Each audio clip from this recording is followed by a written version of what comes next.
तव्हां खे अहम ख़बर खां आगाह कयूं पिया। घोटकी में सेक्शन थाणे ते अदालती छापो ऐं वियो आहे, जंहिंमें बांदी बणायल 2 भाइरनि खे आज़ाद करायो वियो। 2 गुम थी वियल भाइरनि इनायत अली ऐं शाहिद मीरानी मथां पुलिस जी तशद्दुद जी वीडियो वायरल थी हुई। नौजवान जी अमर सेशन कोर्ट में दरख़्वास्त ॾींदे दाहन ॾिनी हुई त मोमल जे माड़ी पुलिस असांजे घर ते चढ़ाई करे संदसि 4 पुटनि इनायत अली, शाहिद अख्तर ऐं रियाज़ मीरानी खे खंबे वई आहे, जिन मथां पुलिस तशद्दुद करे रही आहे। अदालती छापे दौरान 2 भाइर लॉकअप में मिलिया। अख्तर ऐं रियाज़ मीरानी खे अणॼातल हंधि मुंतक़िल कयो वियो। ब्रेकिंग न्यूज़ अवां सां शेयर करे रहिया आहियूं घोटकी मां, जिते ए सेक्शन थाणे ते अदालती छापो बांदी बणायल 2 भाइरनि खे आज़ाद करायो वियो आहे। तफ़सील मालूम कंदासीं घोटकी मां आवाज़ जे रिपोर्टर मुश्ताक शाही लगारी खां। जी मुश्ताक, कहिड़ा तफ़सील आहिनि, आगाह कजो।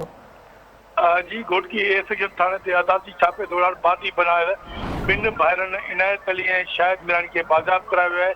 जॾहिं त 2 भाइर जेके आहिनि उहो लापता थियल भाइरनि मथां पुलिस जी तशद्दुद जी वीडियो सोशल मीडिया ते वायरल थी वई। उन सिलसिले में जन्नत मीरानी सेशन कोर्ट में दरख़्वास्त ॾिनी त दायो A section Thane Ghotki ji police माथिल उमर जी माड़ी जी पुलिस असांजे घर ॻोठ अलीमार ते चढ़ाई करे मुंहिंजे 4 पुटनि इनायत अली, शाहिद अली, अख्तर ऐं रियाज़ मीरानी खे खंबे खणी गुम करे जो जन मथां जो पुलिस तशद्दुद करे रही आहे।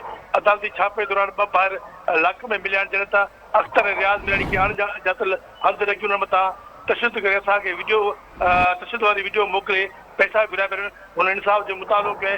मां ॿुधाईंदुमि अदालती छापे बाद जो 2 भाइरनि खे पुलिस जो अदालत जो बाज़ाब कराए वरितो आहे। जॾहिं 2 भाइरनि जो पुलिस तशद्दुद करे रही आहे, जंहिंजी वीडियो वायरल थी वई आहे। जी ठीकु आहे मुश्ताक, वॾी महिरबानी अवां जी अपडेट करण लाइ।